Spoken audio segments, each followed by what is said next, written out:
Okay, back with another YouTube video on the YouTube channel. Today, as you can see the title, we are talking about the Spider-Man Brand New Day movie. Now, I made my review about this yesterday after I got home from seeing the movie. I saw it about 2 days in advance because I think it comes out on the 31st, which is tomorrow, Friday. So yeah, man, I didn't go into like depth with the movie and stuff that happened in the movie, right? Because I didn't want to spoil anybody, right? Too soon. And the movie comes out tomorrow, but I'll just put a spoiler warning on this. Um, or maybe I honestly won't, because I mean by then, like to come tomorrow, the movie comes out tomorrow, so it's like I don't really need to put a spoiler review. But like, I guess I'll just put it now. So spoilers, right? Here we go. Just in case you watch this before tomorrow, or you don't watch you or you watch this like before whenever you see the movie, right? Because the movie's just gonna come out tomorrow, so it's gonna be out for a minute. But yeah, man, I had to hold myself back yesterday because I wanted to go into depth with this and really talk about this movie. Honestly, bro. Okay, so I'm just gonna start off with kind of what I was saying in my reel on Instagram about like the feel of this movie and kind of what I said in the beginning about it being like it as a comic book movie. I don't know if this is the best way to word it, but I almost want to say it made me feel the way the Superman movie did that came out this year. And what I mean by that is like it just felt so comic accurate. Like everything about it felt so good and just right. Like Tom's past movies, right? They were good, of course they felt like comic book movies, but I remember I watched a little bit of 3C Films video about how he didn't never really liked Tom. I mean, he liked Tom Holland, but he's not like his favorite or whatever. And he talked about how like all of his other movies kind of felt like they were missing something. And then when he saw this movie, it felt like whatever that was missing was there. And honestly, I feel the same way. That's why I say like it kind of made me feel the way the Superman movie did. Like everything that was in the Superman movie felt like something that was kind of missing. Like just that little touch to it that just makes it like all the more better. You know what I'm saying? So I kind of had that same feeling that I had when I first watched Superman for the first time. Like, damn, bro, this, I was like, like how I was with Superman, I was like that's Superman. You know what I mean? Or like, and, in this instance, Spider-Man, that's Spider-Man.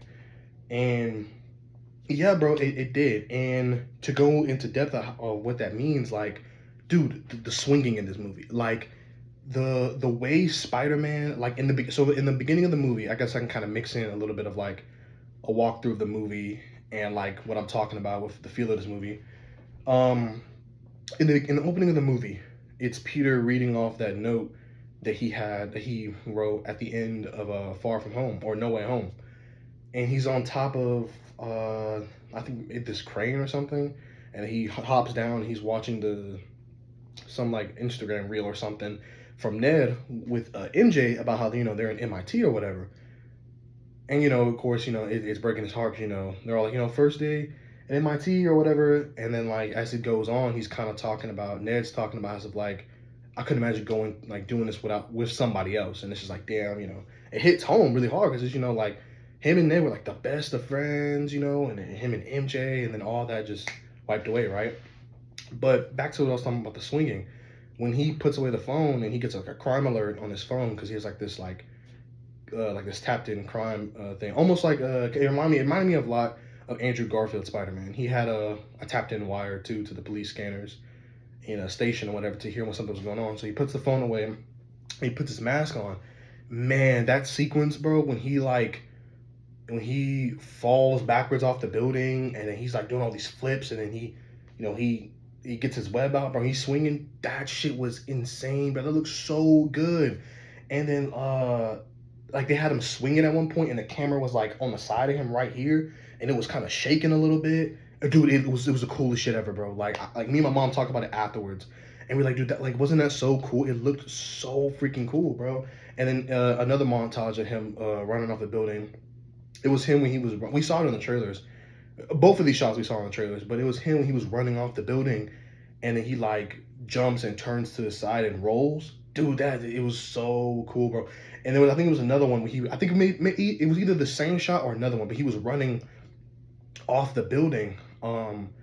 and it was kind of like, I think it was up in the front of his face or maybe behind. I don't know, but it was up like on him, and the camera was shaking again. And dude, like dude, the camera work for the swings were some of the best, dude. I love it, bro. I loved all of it. I could not like. I don't know, and there's just something about like New York felt so Marvel Universe New York, if that makes any sense. Like, it just really did. It felt so Marvel Universe New York. Um, God, in the suit, bro, that blue. There was a shot later in the movie. It's when MJ is telling him when she finds his note and she's like, I don't love you. That girl did, but excuse me, she's like, I don't, right? And when he's walking up the steps out of the Punisher's, like little lair or whatever, dude, like the way the light hits the suit, oh my god, dude, chef's kiss, bro. Like the blue and the red they hit, bro. They smack. It just looks so good. The suit looks good. I love that you can see the outline of his ear, the point of his nose. I remember somebody pointed that out before the movie came out, and I was like, you're just complaining about air. You're complaining about something you can't really like. That's not there, bro. It's like, I mean, it's there, but it's like, what's the point, bro? You can't like it doesn't really do nothing. You know what I'm saying? You're just contemplating, complaining about literally nothing. It's like it's a homemade suit. It's supposed to look like that, and it looks so good. I still like they kept the elements of like the lens in the eyes, and he has like his own AI in there. I think her name was like Evie or something. But yeah, there was a little bit of that. But I guess I'll go a little bit to more of the movie. And as those sequences pass, we learn that he has his not his own apartment per se. I can't remember if he has that apartment he still had at the end of No Way Home, but he has like this like little like space up in like the complex, and he asked the dude like, "Hey, does anybody come up here?" And they're like, "No, not really." That's where he has like all his like stuff like making his web shooters, and you saw him doing his suit and like the AI, his little AI, and the scanners for whatever. Um, yeah, man, this movie's atmosphere like it was just amazing, bro. All of it felt so amazing. The characters worked so well together, bro. Like one of my favorite aspects was him and the Wolf character. I'm not so sure if she was a character in the comics. That I couldn't recall throughout the movie. She may have been, or she may just be somebody for this movie. But God, like hearing them like talk back and forth and like like about what was going on and stuff. I just loved it, bro. It was just so amazing. Like all of it, bro. And like the scenes of him where he would like when he saved the kid, he was like, "You all right?" And the kid's just looking at him like, "Oh my God, you're Spider-Man." He's like, "Yeah, you're all right." And then he just goes off and swings. Like that just felt so cool. And then oh my God, dude, don't get me started on him and Punisher, bro. Oh my God, dude, Punisher was so good in this movie. They were able to find a way to blend that hardcore or TVMA type stuff with the Punisher, and I'm not talking about like the gore, him killing people. I mean like his language and the way he talks. They were still kind of find a way to like work around it and bring that into like the movie, but also keep it pretty like calm and toned down. Like the scene we all saw in the trailer, of course it was in the movie, where Peter kicks him out of his van. And he looks at his van and he turns around. He's like, "You mother!" And then Peter shoots him with the web. He's like, "Go home, Frank." Like, dude, I love that. That was amazing. Um, but like they let him cuss, they let him get all greedy and stuff. I thought that was amazing, bro. He was so good, dude. Their chemistry in this movie is amazing. And we learned they had been working together for a very long time, or not maybe not a very long time, but for a good amount of time. They kept bringing up in the movie something that happened on Staten Island. And Punisher's like, "Oh, like you didn't save my ass on Staten Island," and all. Like it's a little running gag throughout the movie. It was the coolest thing ever, bro. But God, their banter throughout the movie was just like perfect, man. Like I really want to see more of that. Like we need like a special presentation or something, bro, with them. Like we need it, bro. Marvel, please give it to us. But Punisher was cool in this movie, man. He was amazing. Honestly, no character really overshadowed any other characters. No events overshadowed any other events. It was like the perfect blend of like we can have all this in the movie and have and build upon things, and we can add new things and build upon them, make the world feel bigger and not make the movie feel like it was about somebody else, because spoiler warning, Sadie Sink's character is Jean Grey, and dude, my theater like erupted when we saw that on the screen because he takes in the movie, Peter takes a shot of her face because she gets control of MJ, and she jumps off this building, and dude, he literally has this moment like Andrew where she's falling, and he gets his web out, and I'm thinking like, oh my God, like don't tell me he's finna get his Andrew moment. But no, he gets her, he saves her, and this dude is driving the car because Jean Grey, all throughout the movie, is hopping bodies, and or hopping minds, hopping bodies in their minds, and she's controlling them.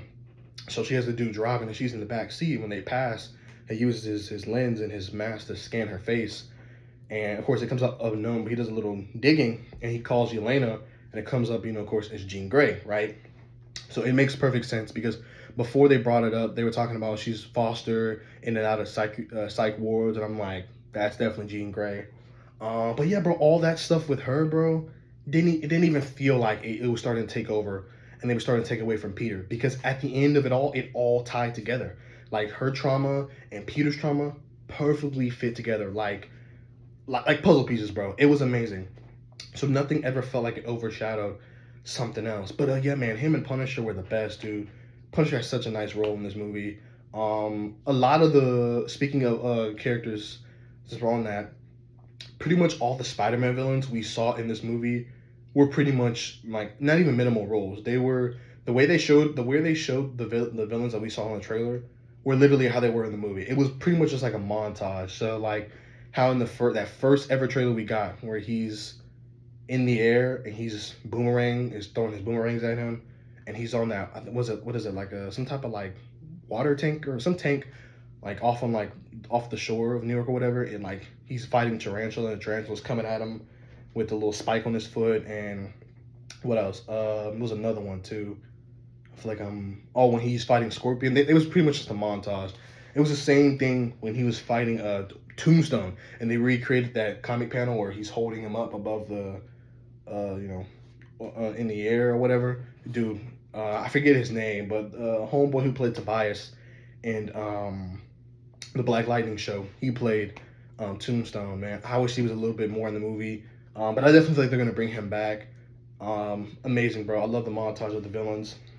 I was wondering how they were gonna kind of like do that, like if that was gonna be like a whole thing or just kind of like a little montage, but it was definitely a montage. So yeah, that was amazing. What else? They have damage control in this movie, as we know, and basically they're the ones hunting, or they're trying to hunt Sadie Sink's character Jean Grey, and we think that she's good at first, or that she's bad, of course, because we at first we don't know who she is, but she's hopping minds and like tormenting Peter. God, dude, in this movie, bro, Jean was moving crazy, bro. Some of the shit that she was saying to Peter, bro, was insane. She tries to get in his mind, and he throws her back out, dude. And oh my god, that scene when she's in MJ's mind, but we don't know, and she's like, I feel like I know you, and she's like, oh yeah, like you saved us here and there, and she's like, once or twice is, something, but like more, like constantly, it's like, that's something else. And then she's like, like he lifts up his mask, just enough, and then kisses him, and then he starts crying, letting out all his emotions, and she's like, that's right, Peter, like, hold her, and then we're like, oh my god, like she just baited him, bro, like crazy style. And then that's when he gets pissed, bro. That's when he really has it out for Jean, because like she just messed with like his personal life, bro. Because at one point, she learns his real name, and that's of course she learns where MJ and Ned live, and dude, it was a whole thing, bro. But man, she was good when they had her as the villain, bro. But speaking of Jean, bro, her story was really nice, man. And so like her story, pretty much in the MCU, it seems like, because the biggest plot with her, like plot point, was her looking for her sister, because she was looking. Well, what it seemed like she was looking was for a device called VMAX. Turns out at the end, VMAX was just the name of it was really called VentMax. There was this vent that was above her in this room where damage control had her. And basically it was her sister was telling her like a way to get out, or to get out of the prison that she was in. But I'll get to that in a minute. But yeah, so pretty much through most of the time when we're encountering Jean and what she's doing throughout the movie, we don't see her at first. We hear her through other people's voices because she's hopping minds all around, right?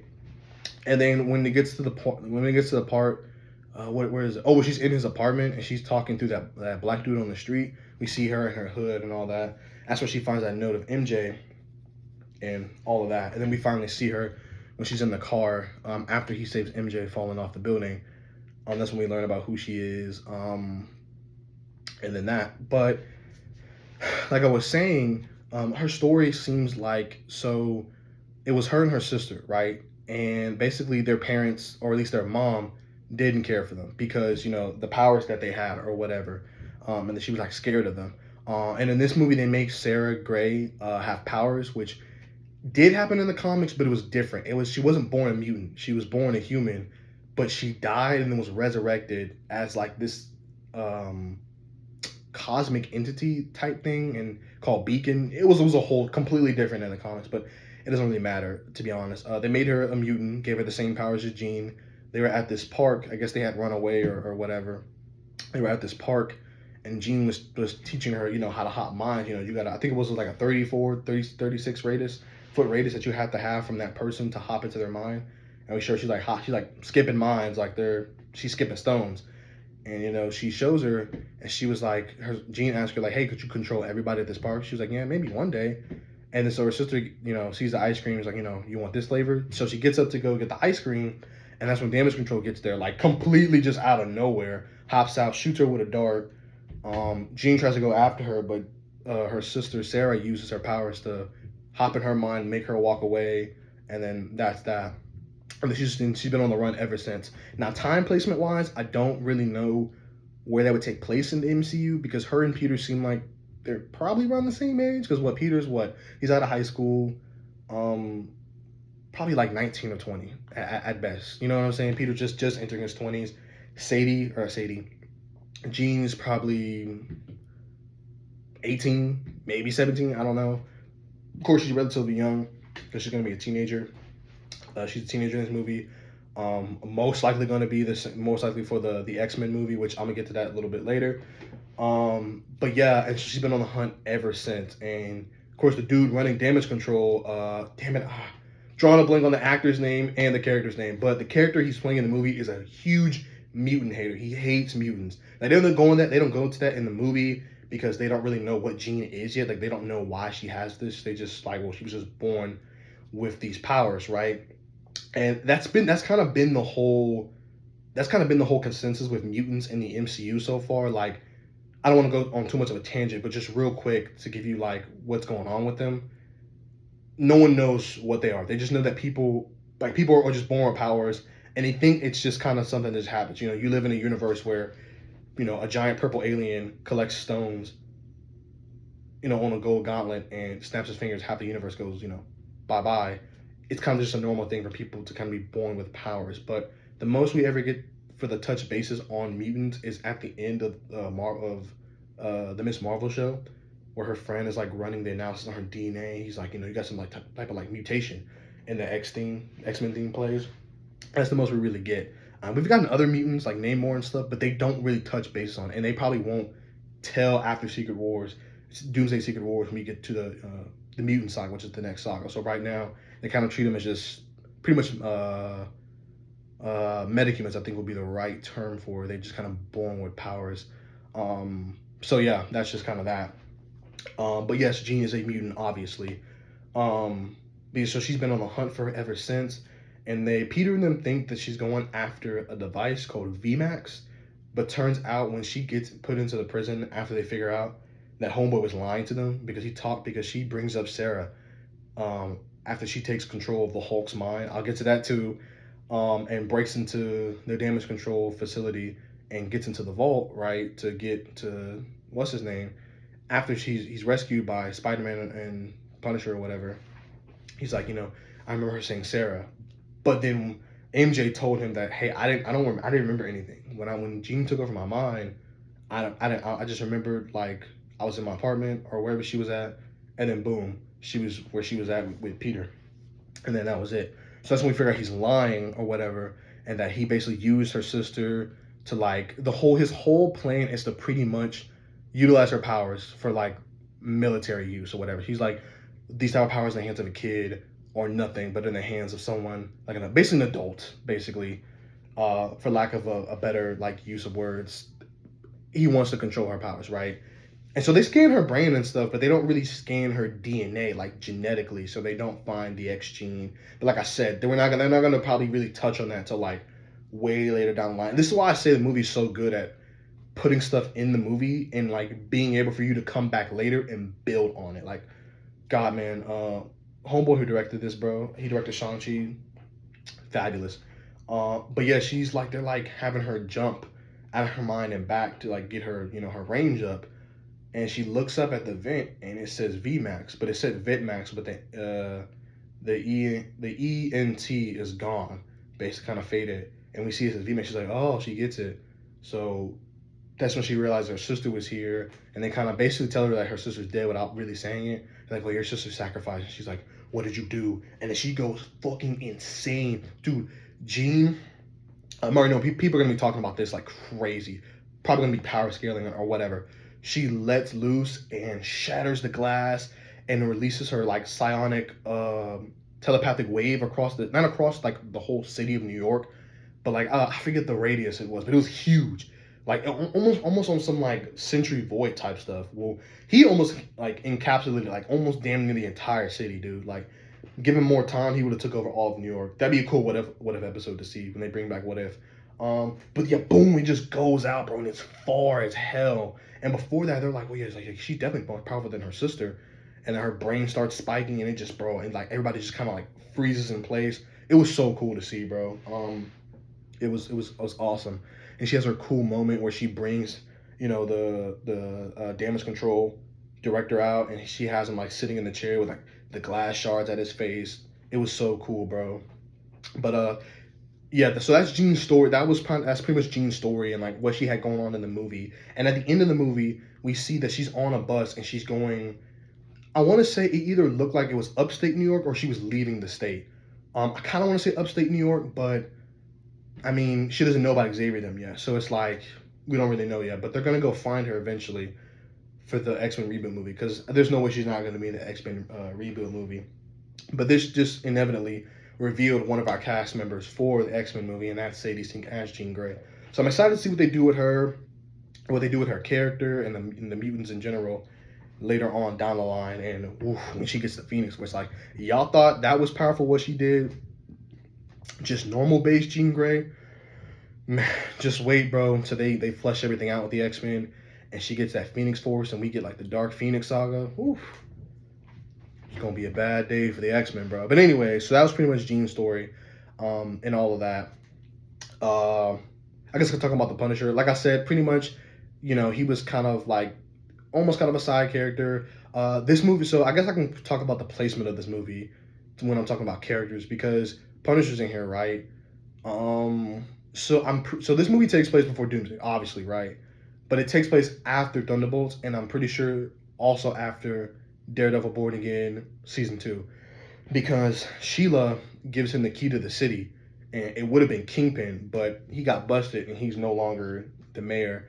And I think Sheila is the running mayor right now, the stand-in mayor, because at the end of season 2 or towards the end, somebody calls her and she's like, how do you feel about like basically trying to get her to run for mayor? And we even seen some of the set photos for Daredevil Born Again season 3 that on these posters, Sheila is basically going to be the stand-in mayor. So there's that. So that's after all that craziness. Still no explanation. Where was Peter? The most plausible and boring one is just rights, bro. They couldn't have him in the show. They just couldn't do that. Maybe one day, but in universe, who knows?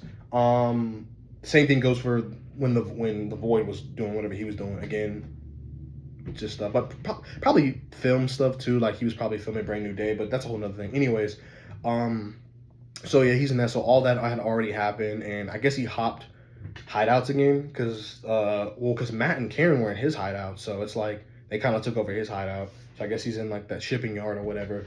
But man, his character was good. But like I said, bro, they were able to balance him out perfectly. One of my favorite scenes of him was probably when they were in his hideout and MJ is looking at this cabinet that has like the pictures of his family. She's like, "Is this your family?" And it kind of goes quiet. He looks over. He's like, "Don't come here ask me questions. Don't be touching shit." He gets all really defensive, and I just love that they touch on his character a little bit. I love when they do that in other people's stories with other characters.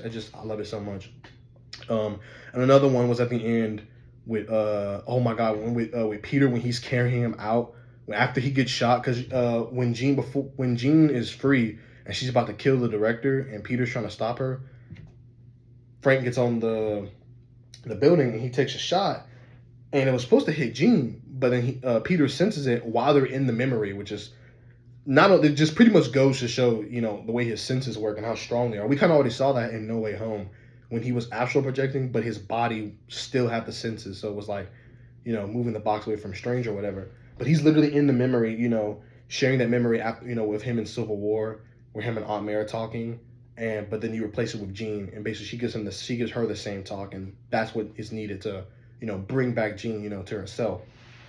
He senses it, gets out of it, throws himself in the way, and gets shot. Dead ass thought this nigga was gonna die, bro. I'm not gonna lie. I really thought he was gonna die. I was low key scared. But no, of course he was all good. Even if he did, they would have found some way to bring him back. But yeah, they do the iconic scene or the iconic panel where Punisher is carrying Peter into the hospital, and that was a panel in Civil War where he had an Iron Spider suit and he was injured really really bad, and Punisher was carrying him into the hospital. So that was really cool. There were rumors about doing that. God, like I said, the chemistry in this movie was just amazing, bro. Because they bring him in, and then Peter wakes up and he's like, where's my mask? Like, oh, you're all good, bro. And then Punisher's like, man, I shouldn't have done that. That was wrong. And he's like, are you crying? He's like, I'm not crying. No, I'm not crying. It's like, I just love it. It was so cool. And then like he puts on the mask. He's like, I gotta wait for you to escape. And he's just like, like waving to everybody down there. And then it cuts to him inside the room, and he's like, oh, and he's just making like animal noises. It's the funniest shit ever, bro. I love Punisher in this movie, dude. It was just absolutely amazing. Of course, we didn't get much of Ned and MJ, but that's because we really didn't. It was mainly focusing on Peter, and his struggle with people forgetting him, and that's mainly MJ and Ned. We only really see them when he goes to their house and finds that Ned is tracking Spider-Man into that house party. Speaking of, we didn't get none of her new boyfriend. People were saying that was going to be, what's his name in the comics, bro, with the ponytail and the glasses? Paul. God, fuck Paul, bro. We hate Paul. Anyways, he's gone now. Anywho, literally all we get of him is that shot in the trailer where he kisses MJ, and that's literally it. We literally don't get nothing else.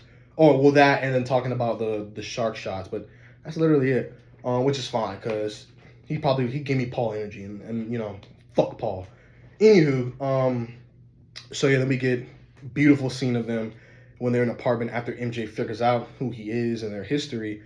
She brings him back, and dude, they're talking, him and Ned, and oh my god, it brings you back to to the previous Spider-Man movies of them talking, bro, and it's just like, damn, dude, like, too bad we're back to where we're at right now. And then literally MJ's drawing a picture of them together, and they turn it around, and it's like, he's like, yeah, you guys really do look like best friends. And it's just like, damn, bro, like, they pulled on your heartstrings with this movie, bro. They really do, especially when they shot. Dude, the dude next to me was literally like the whole time, like, and then afterwards he was literally talking to his friend, and he was like, yeah, dude, I thought they were gonna kill him or whatever. But yeah, so that was that. Like I said, the villains were pretty much kind of their own little thing. I'm finally glad they brought Scorpion in as or Matt Gargan as Scorpion. Finally, bro. It just felt good hearing them be like, all right, Scorpion, come on, we're transferring you. Like, it just felt so comic booky. Like, I just loved it, bro. Like, and this really was a Spider-Man story, bro. Like, it really was. Like, for him to have those hard hitting moments, but then come back and still be Spider-Man, is why Spider-Man is so special to so many people, bro. God, and I love it, dude. This movie was so good. Man, I can't even express how much it was good. Anyways, so towards the end of the movie, like I said, we get Peter's pretty much recovering, it seems like. But at the end of the movie, we get him and Ned in the what's it called? In the little, like, what is that, the little bodega or whatever, and he does his handshake with Ned or whatever, and he looks at him, he's like, Peter, after he tells him his name, and it gets you thinking, like did that handshake make him remember, and like could he do the same thing with MJ to make her remember? I don't know, but that was that. Oh yeah, just based on the Hulk, I almost forgot about the Hulk part. Okay, so we get Hulk back, but at first I thought it was kind of weird, because basically what had happened was, so she took control of of Bruce, right, and basically brought back out Professor Hulk. And we saw him, and I was like, oh damn, like Professor Hulk, like, you know, what happened to the Hulk we saw in the trailers or whatever?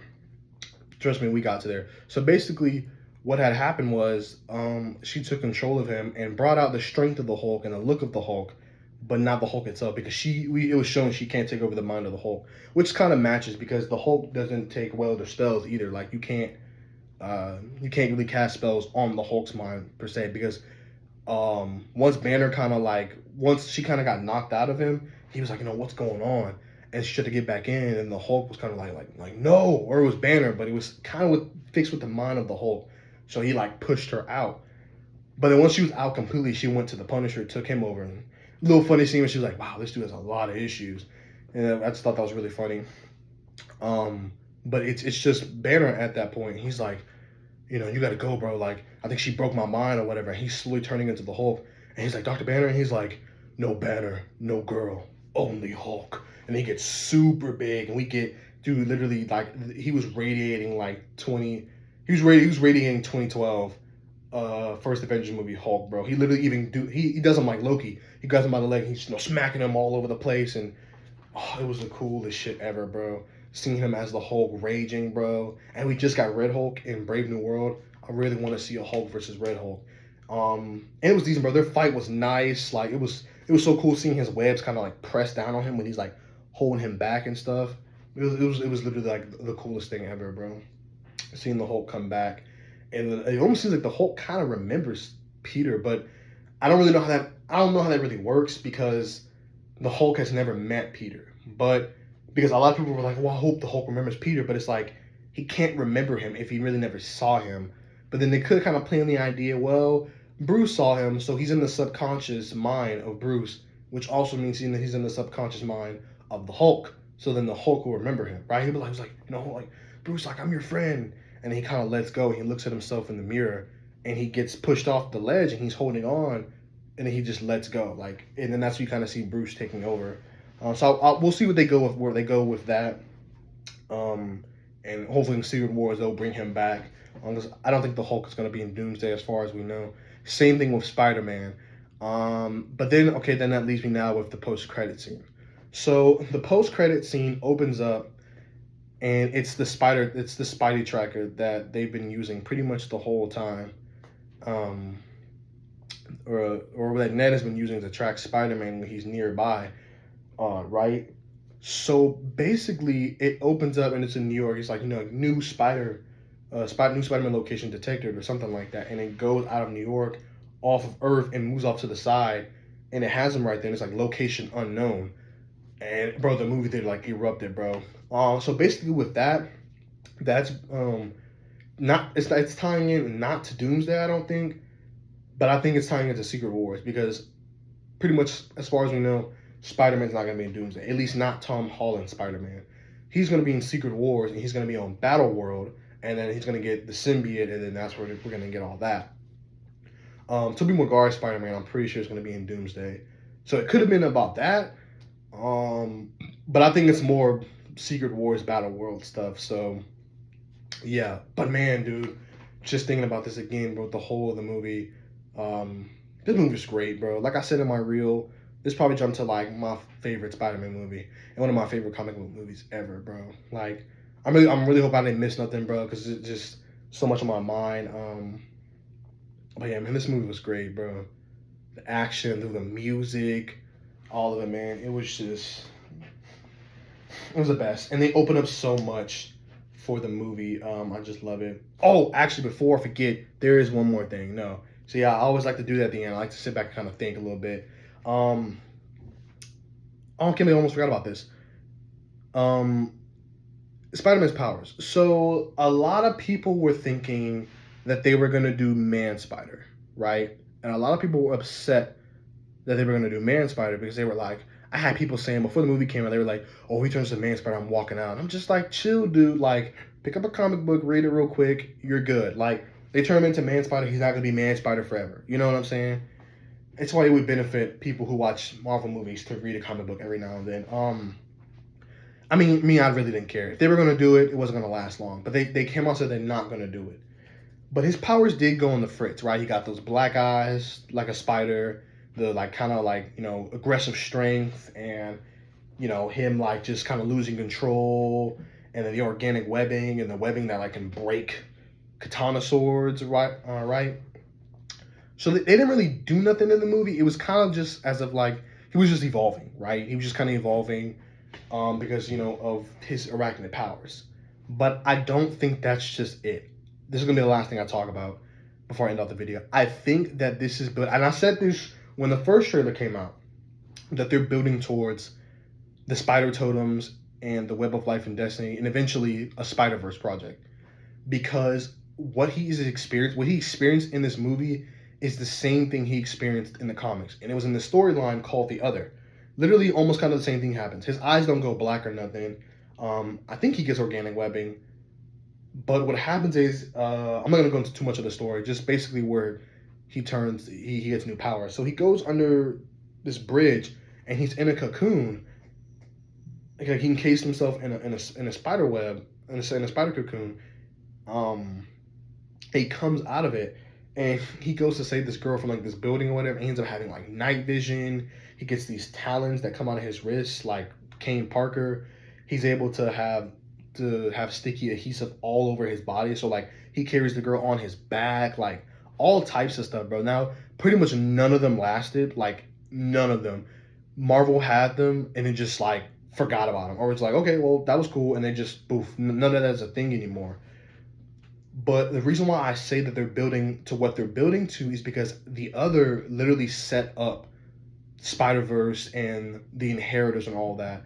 Because after he molted out of his skin, so did all these like tons of spiders, and they formed into like this feminine like person, and they were going around saying like basically like rhymes and riddles like I'm you and you are me, and basically they were like they talk about like the like some of the different totems like the bride and stuff like that. It's been a minute since I've read it, but they go into it and it doesn't make any sense at first until they eventually get down to what I'm talking about. And I this is why I say this movie was so good with setting up stuff like world building wise for the Marvel universe, and like having it here and kind of talking about it, and then coming and then going to do something else, coming back later to touch back on it. You know, with the stuff with Jean Grey, the mutants, and the X-Men, and then with Peter with his powers, right? Because it's gonna be big talk, and it's gonna be like the movie. Well, then what was the point of his powers going on to Fritz? I think that's what that is. I think they're going to set that up with the Inheritors and all that. Now, I'm not gonna go into any of that because that's gonna make this video a hell of a lot longer than it already is. Um, if you guys do want to see me talk about the Inheritors and the Spider Verse and the Web of Life and Destiny and the totems and all that, I will definitely make a separate video. Just let me know or whatever. But yeah, that was my review of this movie, discussion about it, the way I felt, different certain scenes and all, man. I love this movie, man. I'm gonna see it back again come Saturday, and yeah, that was pretty much it. And I'll catch you guys around.